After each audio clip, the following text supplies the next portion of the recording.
Kraft presents The Great Gildersleeve.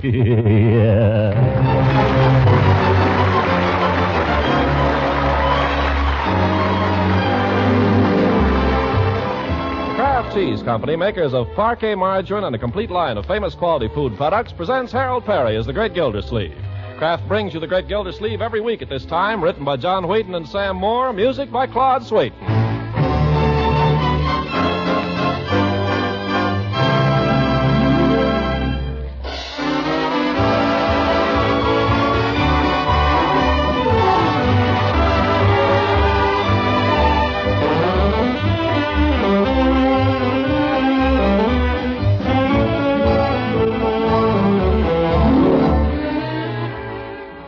We'll hear from the Great Gildersleeve in just a moment. Whenever you serve bread, serve it the way millions of families enjoy it most, spread with delicious, nourishing parquet margarine. Get your family off to a bright start at breakfast by adding parquet's delicate, satisfying flavor to slices of tempting golden brown toast. When you send Johnny off to school, send along the appetizing goodness of parquet, spread in nourishing lunchbox sandwiches. At dinner time, make your fresh muffins and crusty brown rolls a real pride and joy by spreading them with delicious parquet margarine. Yes, parquet makes all kinds of bread taste extra good. Adds extra nourishment, too, because parquet is high in food energy value and is fortified by Kraft so that every pound contains 9,000 units of important vitamin A. So, for flavor that satisfies, for energy and vitamin A, buy parquet. Parkay, parquet margarine made by Kraft. Yes, Kraft makes parquet.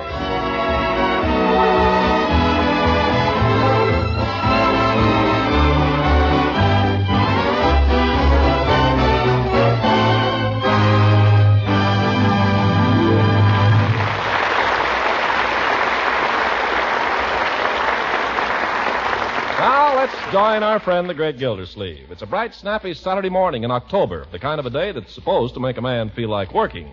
And as Gildersleeve stands in his front parlor, smoking his after-breakfast cigar, he glances out of the window, and sure enough, he sees a task. Leroy, I thought I told you to rake up those leaves. Didn't I? You didn't say when to rake them. I suppose you want to wait till they're covered with snow. The leaves must be raked now, Leroy, today. Today? Today is Saturday. Why can't I do them Monday afternoon, Unc? First thing Monday afternoon. Because I want them done today. I don't see why they couldn't wait till Monday. Don't argue, my boy. You haven't a single thing to do all day today. It's my day off. Can't I wait till Monday? No, you started them Wednesday, but you didn't finish. You must learn to concentrate, my boy. Buckle down. Do a job right. Finish it up. Could you help me, Unc? Between us, we could finish it up in a hurry. I'm busy, Leroy. Oh, you're just sitting around. I am not sitting around. I'm worrying about finding some kind of work so I can support you and Marjorie. I wish all I had to do was worry. What did you say, Leroy? Nothing. Well, get at those leaves and right now. Oh, before you start, did you clean up your room this morning? Oh, sure, I cleaned it. Will it bear inspection, Leroy? Well, gosh, if you're going to go over it with a magnifying glass. Never mind that. Did you make your bed? Now, how do you suppose I could have forgotten that? Confound it, Leroy. I don't know what I'm going to do with you. I looked at your room yesterday, and it was a regular pigsty. How can you stand to live in it? I don't know. I'm just naturally sloppy, I guess. Oink, oink. And don't be so smart, young man, or I'll make you smart. In a certain place. Understand? Oh, sure. Now go upstairs and do your room at once, so it can stand inspection. Okay. Fine way to spend Saturday. Leroy, have you done your practicing? Leroy, What did you say, have you practiced your piano? Some. Some. I pay good money for those lessons, young man. You get over to that piano and start practicing right now. What about my room? Practice the piano. What about the leaves? Practice the piano. Sit down on that bench and don't get off of it for 2 hours. Gosh, I'll be working all day Sunday, too. I won't have any fun at all. What's Leroy beefing about now? Marjorie, have you done your room this morning? Oh, yes, Uncle Mort. Good girl. Make your bed? Of course, I always do. Leroy, why can't you be more like your sister? She makes me sick.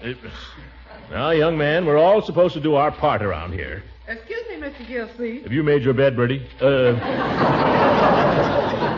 I mean, what is it?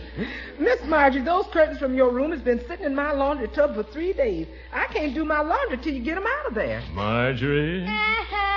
Miss Perfect. Leroy, practice the piano. Ha, ha, ha, Mr. Smarty Pants. And you go wash those curtains, young lady.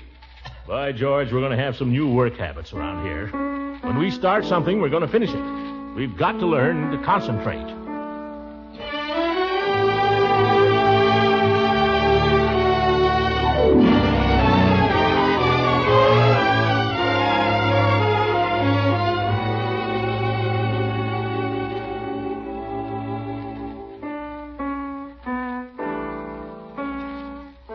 I don't hear you counting, Leroy. I can't count and play at the same time, Unc. Well, try. 4 and 1 and 2 and 3 and... That's wrong, Leroy. I told you I can't count and play at the same time. I bet nobody can. All the great pianists know how to count, Leroy. Well, they don't count so you can hear them. You remember when you took me to hear that guy and we sat in the front row? He never counted once. I was watching him. He doesn't have to count anymore, but he knows how. Now, stop arguing. Count to yourself if you want to. Okay.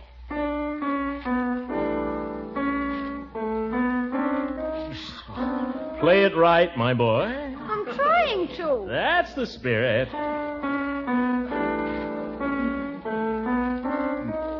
You're not trying, Leroy. I am, Unc. Well, don't make the very same mistake every time. Well, this is a tough piece, and I'm just starting it besides. Oh, well, it's going to sound very nice when you've learned it. I wonder when that will be.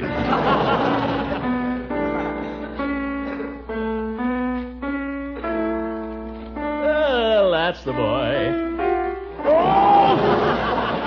For goodness sake, Leroy, go back and play it right. Do I have to start at the beginning? No, just go back a little way. Okay. Leroy, you're not concentrating.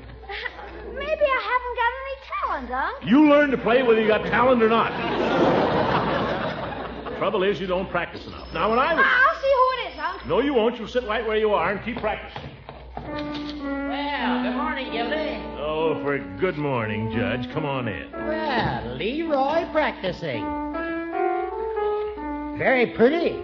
Boy plays nicely. Yeah. That shows how much you know, Judge. What's on your alleged mind? Not a thing, Gildy, not a thing. Can't an old friend just drop in without having something on his mind? He can, but he doesn't.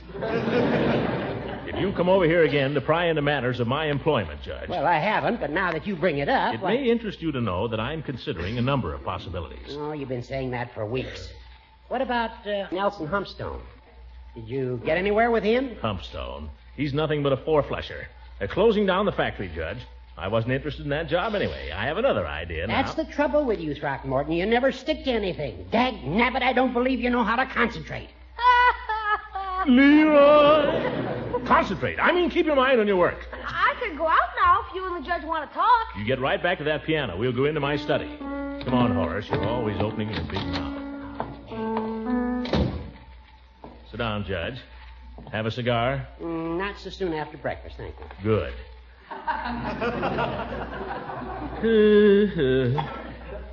You know, Horace, the more I think of it, the more I miss my old job at the waterworks. That wasn't a bad job. It's gone now. Water over the dam. Mayor Terwilliger should be indicted, appointing his own cousin as water commissioner. Let's not judge him hastily, Gildy. McCarthy may be a very good man. Not if he's a relative of the mayor. Any relation of Terwilliger's would be an incompetent in public office. Point is, Gildy, that he's in public office and you're not. Yeah. Oh, come in. Here's the mail just came, Mr. Gildersleeve. Quite a lot of it, but nothing very good. Oh, the mail. Thank you, Bertie. You're welcome. Now, Gildy, we've got to look this job situation in the face. Pardon me, Horace, while I look this mail in the face. Doggone it, Gildy, there you go again. Can't you keep your mind on anything? Uh-oh. Here's a note from Nelson Humpstone, Judge. Huh? Well, listen to this. Dear Gildersleeve, I'm flying back to the home office of International Bolt and Screw for a couple of days on very short notice, and it looks like they're planning to convert to civilian production instead of closing down here. So don't make any commitments till you hear from me. I'll call you from Detroit as soon as I can. Nuff said, Nelson Humpstone. Well, I'll be darned. Fine fellow, that Humpstone. Nuff said. Cute. Well, Gildy, I must say that sounds very promising, very hopeful. Oh, Humpstone's a big man, Judge. What did I tell you? He isn't talking about any two-for-a-nickel proposition. He might want an assistant manager or a sort of an associate manager. Maybe he'll want me to come in there to the home office, talk things over with the big shots. I don't know about that. What else would he be phoning me from Detroit? I ought to be ready to leave in a minute's notice. I wonder if I could get a plane priority. I think you're working a little fast, Gildy. That's the way to get things done, Judge. I suppose Humpy could take care of my hotel reservations. Oh, for goodness sake, you're talking just like a... Come in. What is it, Bertie? Mr. Gildersleeve, the water stopped running and all the faucets in the house. Nothing comes out. What? The water's off? I'll bet the pump's busted, yeah. And the snifter valve. Must be off all over town. By George, I've been waiting for this moment. Let's call up the mayor's cousin and complain, Judge. What's his name now? Oh, now, Gildy, have a heart. His name's McCarthy. Let me look at that telephone. I'll pin his ears back. I'll blast him. No, I know something better, Judge. I'll call him up at his house at 3 o'clock in the morning.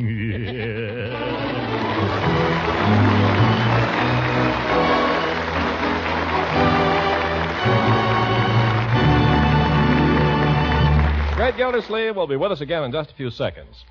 In nourishing meals at home and in lunches at work, you busy home front soldiers need the best of energy foods. And luckily, some of America's best energy foods cost very little. Economical Parquet margarine, the delicious Kraft quality spread for bread, is a shining example of a food high in energy value, yet extremely low in money cost, and low in ration point cost, too. Kraft makes Parquet margarine, and of course, Kraft uses only top quality, highly refined vegetable oils. And that explains why Parquet is one of the best energy foods you can serve. What's more, Kraft fortifies Parquet margarine so that every pound contains 9,000 units of vitamin A. So for important food energy, for important vitamin A, and equally important for a fresh, delicate flavor that's sure to satisfy, serve Parquet. P-A-R-K-A-Y, Parquet margarine. Tomorrow, buy Parquet. It's made by Kraft.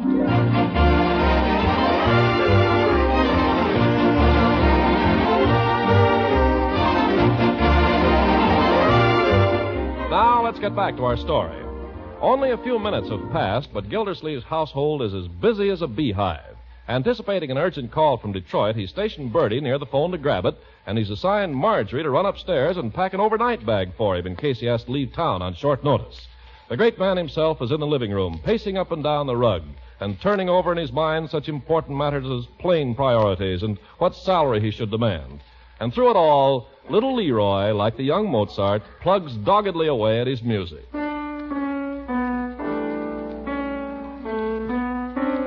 Leroy, read the notes. Read the notes. I am. You are not. Well, you can see for yourself. It says here. Don't tell me what it says. Play 'em. Ye gods. Uncle Marge. Yes, Marjorie? How long have you been gone? How do I know? I haven't heard from Humpstone yet. I'm still waiting for the call. Well, how many shirts do you want me to pack? How many what? How many shirts will you need? Well, that depends on how long I'll be gone. That's what I say. How long will you be gone? I told you I don't know. Well, how do you expect me to... Don't ask foolish questions. Just pack some shirts, that's all. Ye gods, let's keep our heads around here. Oh, there's the phone, Bertie. Grab it. I got it. Mr. Gildersleeve's resident. Let me have it, Bertie. Yes, ma'am, he is. Just a second. Leroy, stop pounding that piano. How can I hear? Hello, Throckmorton P. Gildersleeve speaking. What? Water. I'm not the water commissioner, lady. Don't bother me with it. The idea of calling me about it. Doesn't she read the newspapers? Hey, can I stop now? I told you, Leroy. I want you to stick at that piece till you master it. I have. I said master, not massacre. Oh, for corn's sake. Yes. Uncle Marge, you want me to pack your razor? What's that? Razor? Oh, yes. Bertie, remind me to get some razor blades before I leave, will you? I'm all out. I will if I can remember. Leroy, maybe you better remind me. What's that? Remind Bertie, Leroy, to remind me to get some razor blades before I go. Ye gods, how can a man practice his music with people interrupting him all the time? I give up. I'm going out. Come back here, young man. Okay. So, Mr. Gildersleeve? Yes, I've got it, Bertie. Hold it, Leroy. Hello, Throckmorton P. Yes, I'm the water commissioner. No, I'm not. What is this? Why are people calling me? I don't care if their line is busy. Don't call me about it. It's no business of mine. This is getting to be a darn nuisance. Here I'm waiting for an important call. Unc, Yes? make up your mind, will you? Do you want me to practice or don't you? Just study the notes for a little while, Leroy. Study him quietly and don't make any noise. Hello? Yes, this is Commissioner Gildersleeve's residence. If it's about the water, Bertie, tell him I'm not at home, and I'm not the commissioner. Mr. Gildersleeve says if it's about the water, he ain't commissioner and he ain't at home. Wait a minute, Bertie. That wasn't long distance, was it? No, sir, that was Miss Pettibone. Well, what do I care? If any more of these calls come, Bertie, tell him I'm not at home. You understand? Yes, sir. Tell him I left home 2 weeks ago, and I haven't been seen since. Yes, sir. Tell him for all you know, Bertie, I'm dead. I'll do that. By George, this is too much. Let me handle it, Bertie. Hello. Now listen, Bud, I've got nothing to do with the water department. I don't care. If you don't like the way things are being run, call up the commissioner. Call up the mayor. Call up Eisenhower, but don't bother me. Hello. No, get off the line, will you, brother? I want to speak to the operator. Operator, this is Throckmorton P. Gildersleeve speaking. Never mind my number. I want to make a complaint. I'm expecting a very important call. I'm being flooded here with calls for the water department, with which I no longer have any connection. I want you to... Listen, sister, you don't have to tell me there's a war on. I want something done about it, and right away. Do you understand? Oh, you can't, eh? Oh, you can't. Well, I'll do something about it, and right now. Confound it. Mr. Gildersleeve, you busted. You darn right I'll bust it. There. Oh, my goodness. How did you get arrested? Let him come. I'm ready for him. For heaven's sake, what's going on here? I've just pulled the phone out by the roots. Yes, and I'll do it again. They can fire me out of the water department. They can put an incompetent in my place. But I'll be go to blazes if I'll take his phone calls. Let him ring me now. Go ahead and ring. But, Uncle Mort, what about Mr. Humpstone? If he tries to call you now... Humpstone? Oh, why didn't somebody stop me?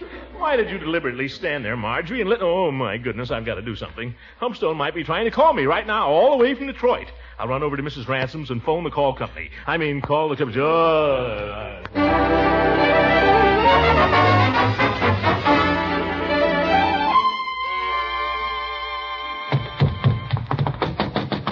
Oh, my goodness, oh, my goodness. Leela! Honey? Yeah, and so is Christmas. Leela? Oh, it's you, Throckmorton. Oh, gracious, everything's happening at once here. The phone's ringing. Now sit down and make yourself at home, won't you, while I answer? I was just going to ask you if I could use it. By all means, just as soon as I answer this. Oh. Hello? Yes, who's this? Oh, I couldn't guess. Oh, guessing. I couldn't. Well, is it Walter? Who's Walter? Is it, Kent? Not Kent. Well, let me see now. Leela, I'm expecting a telephone call. It's very important. If you could hurry it up. I know. Poochie. Poochie. No? Well, I just simply give up then. Who is it? Oh, you. I might have known. Come on, Leela. Nothing, just sitting here. Leela, my phone call. It's urgent. Uh-huh.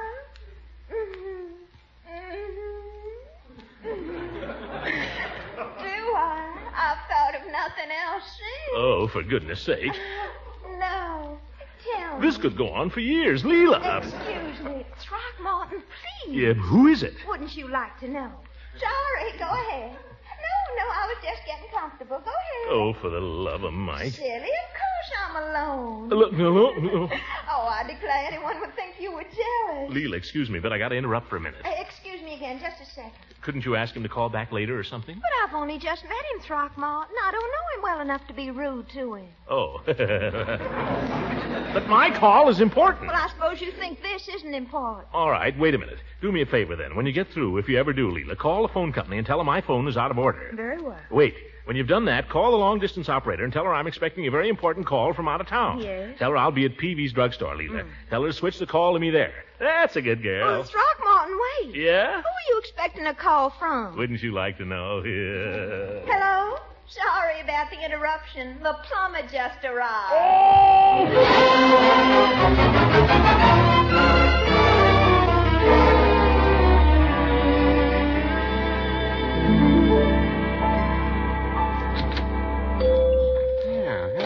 Gildersleeve?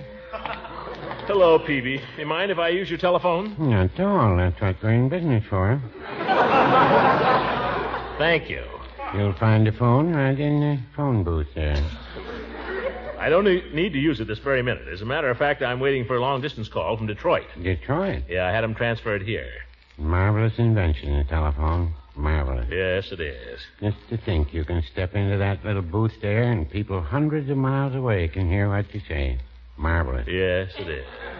There's just one thing wrong with it, though, I've noticed. Oh, what's that?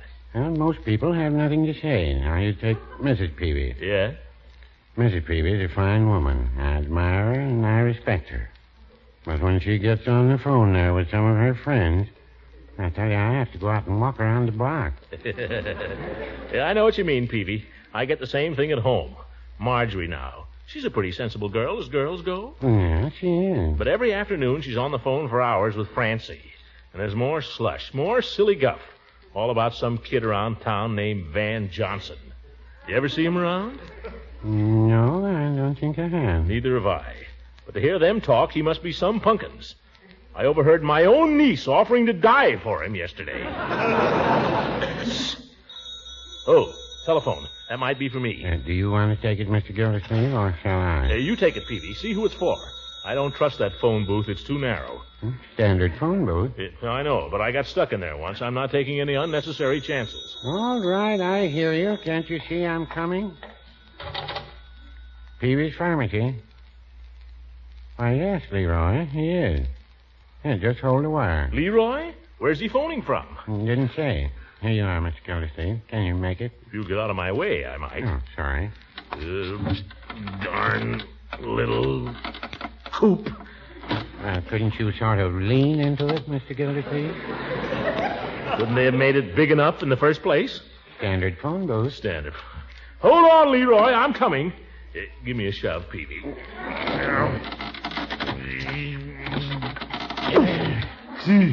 Yeah.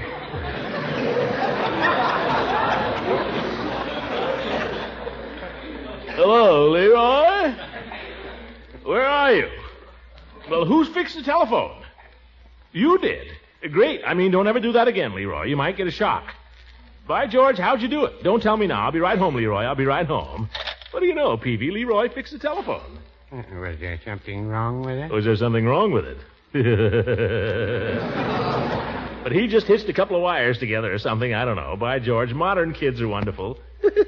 Maybe I'd better call the phone company and tell them to switch the call back there. Got a nickel, Mr. Gildersleeve? I don't know. I'm wedged in so tight here I can't get my hand in my pocket, Peavy. Here, let me put a nickel in for you. Yes, thanks, Peavy. Dial the operator for me, will you? I can't reach that either. Yeah, thanks. Hello, operator. I want to report a telephone out of order. Well, I don't know what caused it. It just went dead. It went dead, but now it's all right again, so if you send anybody to fix it, don't bother. Marvelous invention, telephone. Operator, wait a minute. I'm expecting a call here, long distance. I'd like to have it transferred. Gildersleeve. Throckmorton P. Gildersleeve. The number here? What's the number here, Peavy? It's right on the dial there. I know, but I can't get far enough away to see it. Summerfield 34260. Oh, yeah, Summerfield 34260. Yeah, that's right. That's where I am now, operator. But my home phone number is Summerfield 32371. Yeah, that's the one that was out of order, so I called you from another number. A friend did, to ask you to switch the call when it comes. Here. Do you understand? Huh? I don't either, but I want it here now, and I want it at home. Yeah. I just told you, Summerfield 32371. Marvelous invention. No, operator. It's not out of order. Listen, operator, it's perfectly clear if you just listen. My phone was out of order, so I went... Oh, let it go. I'll be home before you get it straightened out. Just put the call through when it comes. Yes, I better be going. Confound it, Peavy, I'm stuck. No. Get me out of here, Peavy. Get me out. Well, easy does I've got to get home, Peavy. That call, I may be missing it. Get me out of here. No need to get panicky, Mr. Gildersleeve. We've been through all this before. Just deflate. Huh? Let your breath out. Let it out. I haven't taken a breath since I got in here. Hey, evidently you've put on a little weight. No, I haven't put on any weight. Well, then it's been redistributed. Stop talking, will you, Peavy, and do something. You got me in here. Well, no, I wouldn't say that. Well, it's your fault anyway for having this thing around. Standard phone booth, Mr. Gildersleeve. Stop saying that. It's a booby trap. Well, looks as if we caught one.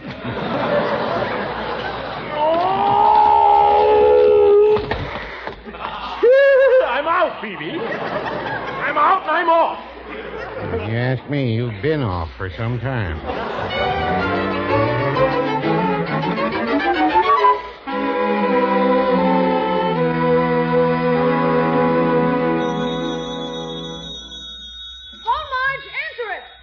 Hello?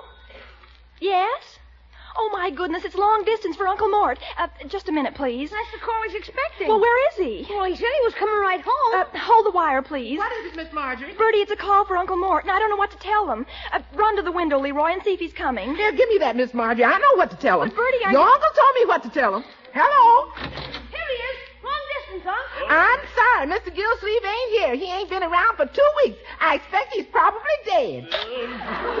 Bertie! How's that for telling him, Mr. Gildersleeve? Bertie, that's a call I've been waiting all day for. Well, those are the breaks, kid. Leroy, give me that telephone. Oh, I'm sorry, Mr. Gildersleeve. Never mind. Operator? Operator. Operator. That's the kind of service you get. Operator. When you want them, you can't get them. When you don't want them, they call you up. Operator. I pay good money every month for this. The darn thing. Uncle Mort! I won't have it in the house. Not again. This time I mean it, confound it. Oh! Take that!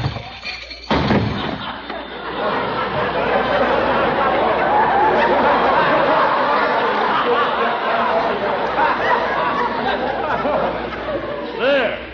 Let me see you fix that, Leroy. What a character.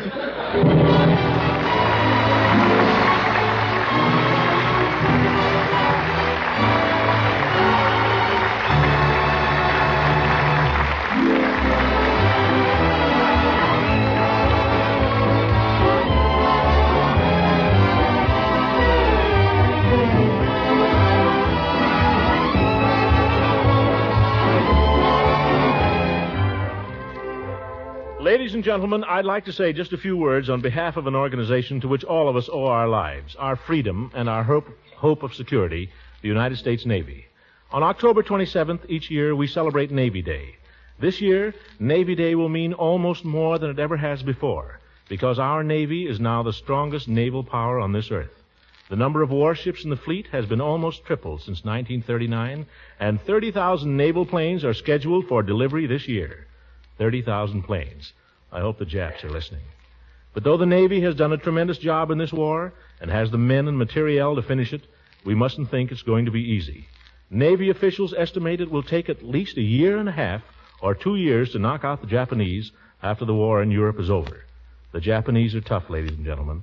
They can still increase their production, and their army is not yet up to full strength. So it's up to us here on the home front to stand behind the Navy in the big job that's still ahead. And these are the ways we can help. First, stay on the job in Navy yards and factories. Second, we can maintain our Navy's high morale by writing to the men. Let them know we appreciate what they've done and are doing. But let's not write as if we expected the war to be over in a few months. Third, the Navy needs waves and nurses. Women between the ages of 20 and 36 can release naval men for active duty. Just go to the nearest Navy recruiting office. Or if you're a registered nurse between 21 and 40, you can be commissioned as an ensign. For information on this, write to the Surgeon General at the Navy Department in Washington. The Navy needs our help, ladies and gentlemen. Navy Day is next Friday, October the 27th, but we ought to make every day Navy Day till the war is won. If we stop and think how much we owe the Navy, I know we'll all be glad to do whatever we can. Good night.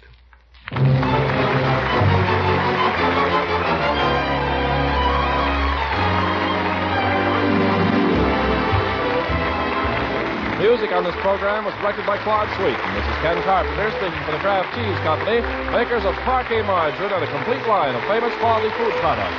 Kraft invites you to listen again next week for the further adventures of the great Gildersleeve.